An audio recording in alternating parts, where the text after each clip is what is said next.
Without objection. Thank you, Mr. Speaker.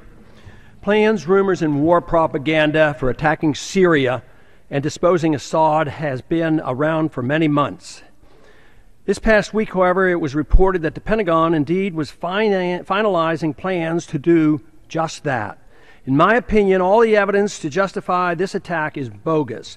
It is no more credible than the pretext given for the 2003 invasion of Iraq or for the 2011 attack on Libya.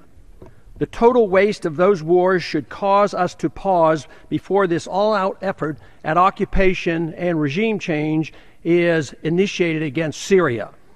There are no national security concerns that require such a foolish escalation of violence in the Middle East. There should be no doubt that our security interests are best served by completely staying out of the internal strife now raging in Syria. We are already too much involved in supporting the forces within Syria, anxious to overthrow their current government. Without outside interference, the strife, now characterized as a civil war, would likely be non-existent. Whether or not we attack yet another country, occupying it and setting up a new regime that we hope we can control poses a serious constitutional question. From where does a president get such authority? Since World War II, the proper authority to go to war has been ignored.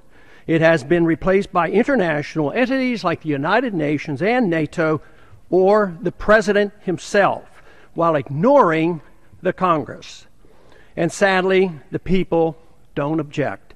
Our recent presidents explicitly maintain that the authority to go to war is not the U.S. Congress. This has been the case since the 1950s, when we were first taken into war in Korea under a UN resolution and without congressional approval. And once again, we are about to engage in military action against Syria and at the same time irresponsibly reactivating the Cold War with Russia.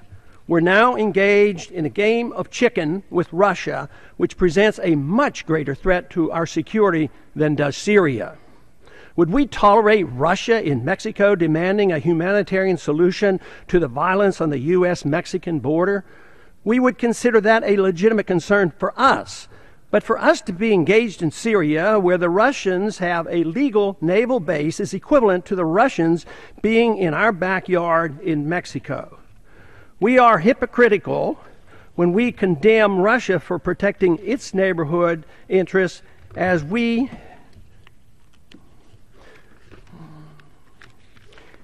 claim we are doing the same ourselves thousands of miles from our shore. There's no benefit for us to be picking sides, secretly providing assistance and encouraging civil strife in an effort to effect regime change in Syria. Falsely charging the Russians with supplying military helicopters to Assad is an unnecessary provocation. Falsely blaming the Assad government for a so-called massacre perpetrated by a violent warring faction, rebel faction, is nothing more than war propaganda. Most knowledgeable people now recognize that the planned war against Syria is merely the next step to take on the Iranian government, something the neocons openly admit. Controlling Iranian oil, just as we have done in Saudi Arabia and we are attempting to do in Iraq, is the real goal of the neoconservatives who have been in charge of our foreign policy for the past couple of decades. War is inevitable without a significant change in our foreign policy, and soon. Disagreements between our two political parties are minor. Both agree the sequestration of any war funds must be canceled. Neither side wants to abandon our aggressive and growing presence in the Middle East and South Asia. This crisis building can easily get out of control and become a much bigger war than just another routine occupation and regime change that the American people have grown to accept or ignore. It's time the United States tried a policy of diplomacy, seeking peace, trade, and friendship. We must abandon our military effort to promote and secure an American empire. Besides, we're broke. We can't afford it, and worst of all, we're fulfilling the strategy laid out by Osama bin Laden, whose goal had always been to bog us down in the Middle East and bring on our bankruptcy here at home. It's time to bring our troops home and establish a non-interventionist foreign policy, which is the only road to peace and prosperity.